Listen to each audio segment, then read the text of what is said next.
Magandang morning. Magandang morning sa ating lahat, mga kaibigan.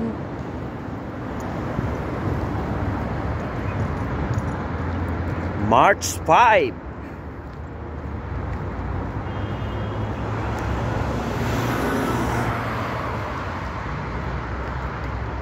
Marso 5 na, mga ka-TJ friend.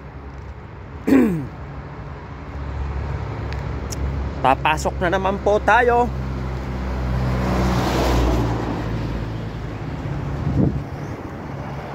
Ganito lang yung ating life, araw-araw work. Ang importante, malakas tayo lagi, di ba? Kumusta, mga katiyoy? Ang iba ay nakapag-almusal na. Abay, ako hindi pa. Naglalakad pa po si TJ friend papunta sa kanyang work. Kaya andito na naman tayo. Samahan niyo po ako, mga kaibigan, para sabay-sabay tayong maglalakbay. Saan man kayo naroroon, mga kaibigan, ingatan ang mga sarili, ingatan ang buong katawan, para laging ligtas po tayo sa anumang mga kasamaan. Di ba? Siyempre, higit sa lahat, para maging ligtas po tayo, abay, ang unang nating ginagawa, mga kaibigan, siyempre magpasalamat tayo sa ating Panginoon. Lagi tayong gabayan, lagi tayong babantayan, at lagi tayong iingatan, lalo na sa ating mga pang-araw-araw na ating ginagawa, sa ating mga trabaho. Sana ay gabayan tayo lagi. Laging malakas ang ating kalusugan, ang ating katawan.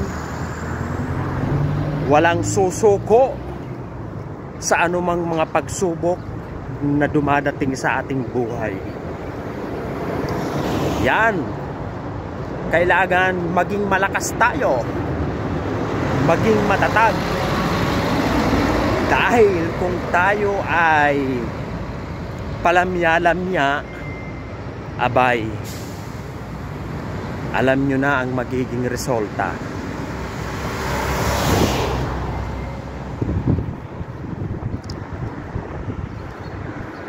Kailangan anumang mga problemang dumarating sa ating buhay,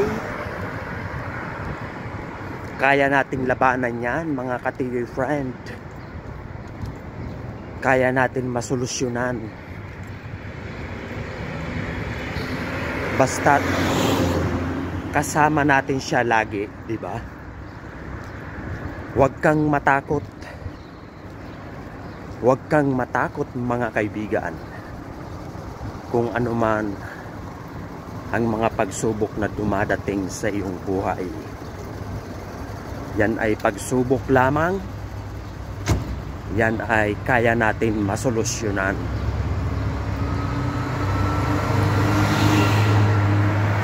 Walang pagsubok na hindi natin kayang masolusyonan. Dahil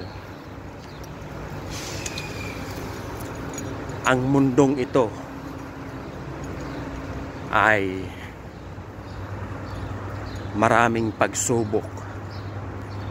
Kaya kung hindi tayo marunong lumaban, kung hindi tayo marunong magdala ng mga problema, abay, buhay din natin ang masasayang. Kaya ang the best, mga kaibigan, manalangin ka. Humingi ka ng patawad kung ano man ang mga nagawa mong mga pagkakamali, kung ano man ang nagawa mong mga pagkukulang. Abay, sulitin mo. Kailangan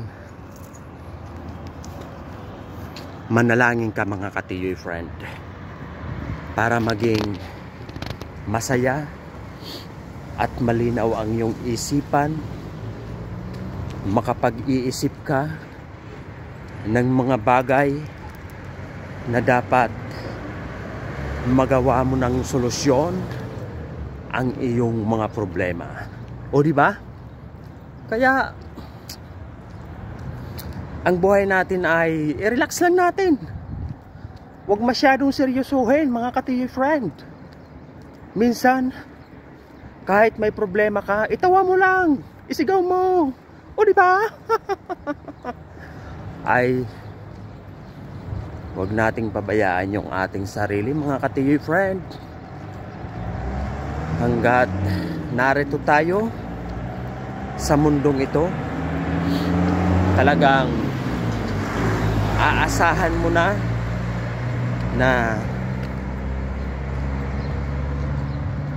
may pagsubok talagang darating sa iyo. Ipinanganak ka sa mundong ito, lumaki ka hanggang sa nagkaisip ka, bibigyan ka ng solusyon para malabanan mo ang mga pagsubok na ibibigay sa iyo. Kaya maging happy lang tayo. Kailangan wag natin pabayaan yung ating sarili.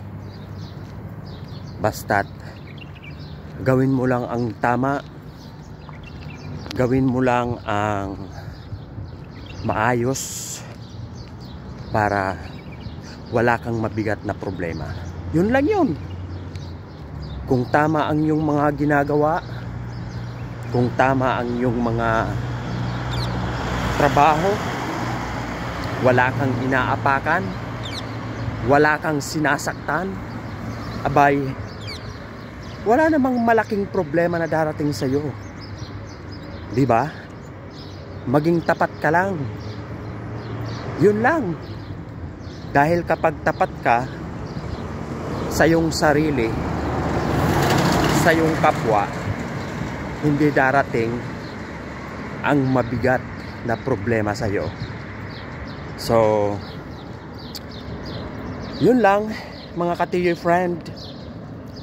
Siguro ko okay naman yung aking naging share sa inyo habang ako'y naglalakad papunta sa aking work. O siya, mga katiyoy friend, ingatan po natin ang ating mga life talaga yan, mga katiyoy, ha. Siyempre, sinabi ko mga life dahil matagal pa tayong nabubuhay or mabubuhay sa mundong ito.